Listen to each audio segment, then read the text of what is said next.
Kabla ya mpira hata kupigwa, mechi ya Comoros dhidi ya Mali tayari ilikuwa imebeba simulizi nzito.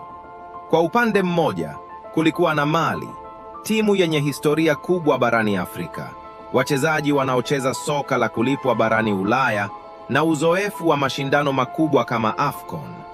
Kwa upande mwingine, kulikuwa na Comoros, timu ambayo kwa miaka mingi ilikuwa ikitajwa kama mshiriki tu, si mshindani. Lakini AFCON 2025 imekuwa mashindano ya kuvunja dhana nyingi.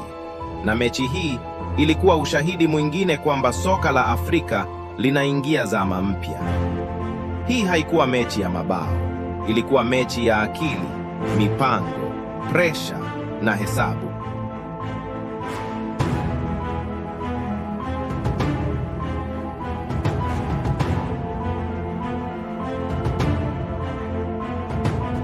Ili kuelewa mechi hii vizuri, lazima tuanze na mahesabu ya kundi. Mali waliingia kwenye mechi hii wakiwa na pointi 2 baada ya mechi 2. Hawakuwa wamepoteza, lakini pia hawakuwa wamehakikisha kufuzu. Walihitaji sare au ushindi ili kukata tiketi ya hatua ya 16 bora. Kwa Comoros, hali ilikuwa ngumu zaidi. Walikuwa na pointi 2 pia, lakini tofauti ya mabao ilikuwa dhidi yao. Hii ilimaanisha kuwa sare isingekuwa ya kutosha. Walihitaji ushindi, na walihitaji kuomba matokeo mengine yawasaidie. Kwa maneno mengine, Mali walikuwa wanacheza kulinda nafasi, wakati Comoros walikuwa wanacheza kuokoa maisha yao ya mashindano. Hii peke yake ilitosha kuipa mechi ladha tofauti.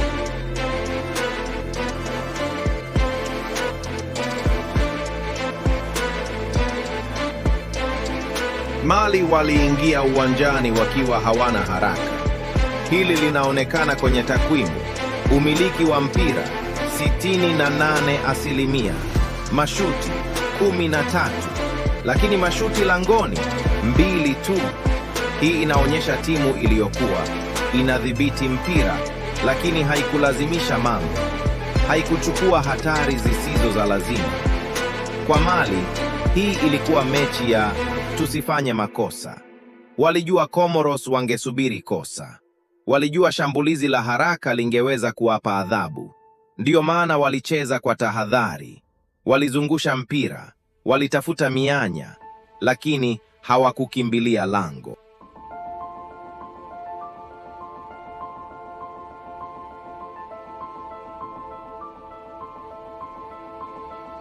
Comoros walijua jambo moja wazi: hatuwezi kushindana kwa umiliki wa mpira, na hawakujaribu kufanya hivyo.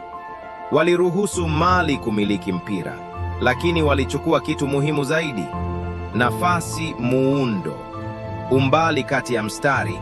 Walicheza kwa umoja. Walicheza kama timu inayojua dakika zikisonga bila bao, presha itahamia kwa Mali.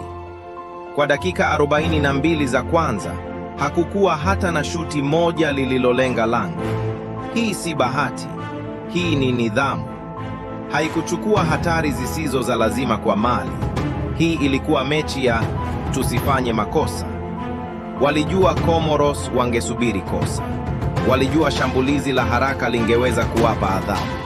Ndiyo maana walicheza kwa tahadhari. Walizungusha mpira, walitafuta mianya, lakini hawakukimbilia lango.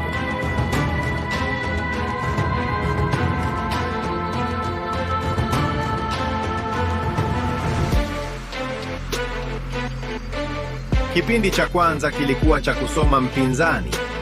Mali wilijaribu mashambulizi ya pembeni, mipira ya juu, kupiga pasi za haraka katikati, lakini kila jaribio lilikutana na ukuta wa Comoros. Comoros hawakushambulia sana, lakini kila walipopata mpira, walipumzisha mchezo, walivunja kasi ya Mali, walirudisha presha kwa wapinzani. Dakika 45 ziliisha bila bao, lakini kisaikolojia, Comoros walikuwa wameshinda raundi ya kwanza.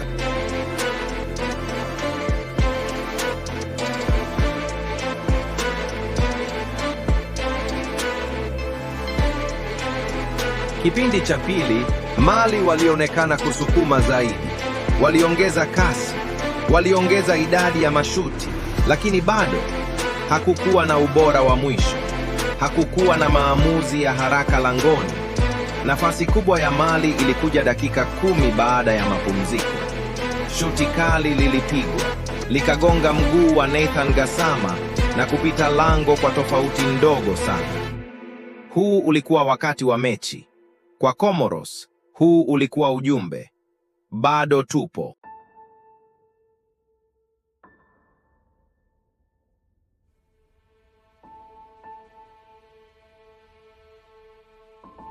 Comoros hawakuwa watazamaji tu. El Fardou Ben aliingia kama mchezaji wa akiba na kuleta mabadiliko. Alipata nafasi nzuri kabisa ya Comoros, shuti la mguu wa kushoto kutoka pembe ngumu, lakini Djigui Diarra akaokoa kwa mkono mmoja kwa muda mfupi. Comoros waliona matumaini. Kulikuwa pia na tukio ambapo mpira uliondolewa kwenye mstari wa lango, lakini baadaye ukakataliwa kwa offside.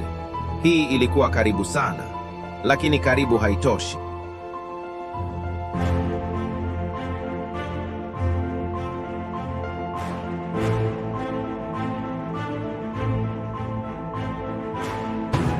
Baada ya mechi, takwimu zilisimulia hadithi tofauti. Mali XG 1.24, Comoros XG 0.54. Hii inaonyesha Mali walikuwa na nafasi bora zaidi, lakini soka si takwimu pekee. Comoros fouls 22, Mali fouls 8. Hii inaonyesha Comoros walikuwa wanapigana, walikuwa wanakata mashambulizi mapema, walikuwa tayari kujitolea.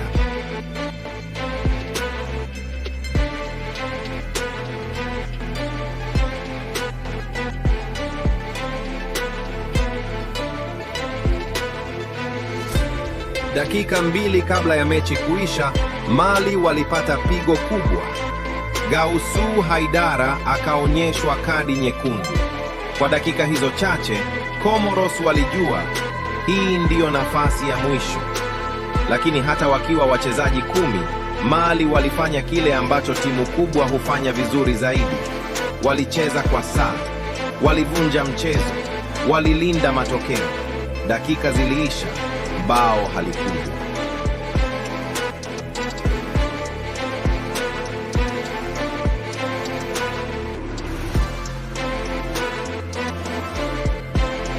Sare ya bila kufungana iliwapa Mali kile walichohitaji: tiketi ya hatua ya 16 bora, rekodi ya kutopoteza nafasi ya kuendelea kupambana kwa Comoros.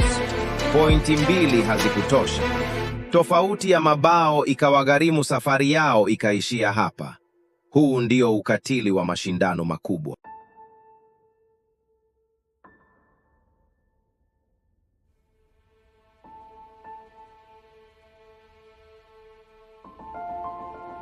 Comoros hawakufeli. Walifundisha, walionyesha kuwa nidhamu ni silaha, muundo ni nguvu. Heshima haiji kwa majina, inajengwa uwanjani. Kwa timu kama Tanzania, hii ni somo muhimu sana. Huwezi kuwa na mastaa wakubwa, lakini unaweza kuwa na timu.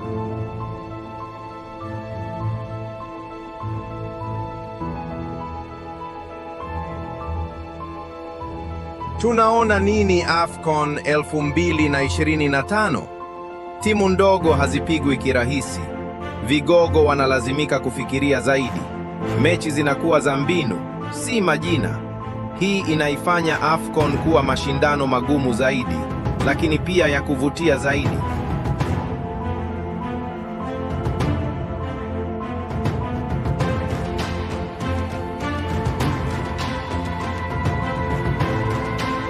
Comoros versus Mali haikuwa mechi ya mabao, lakini ilikuwa mechi ya hesabu, nidhamu, akili ya mashindano. Mali walipita kwa uzoefu, Comoros walitoka kwa heshima. Na swali linabaki: je, Timu ndogo za Afrika zimefika kiwango cha kuwafanya vigogo kubadilika kabisa. Tuambie maoni yako kwenye comments. Usisahau kusubscribe kwa uchambuzi zaidi wa AFCON.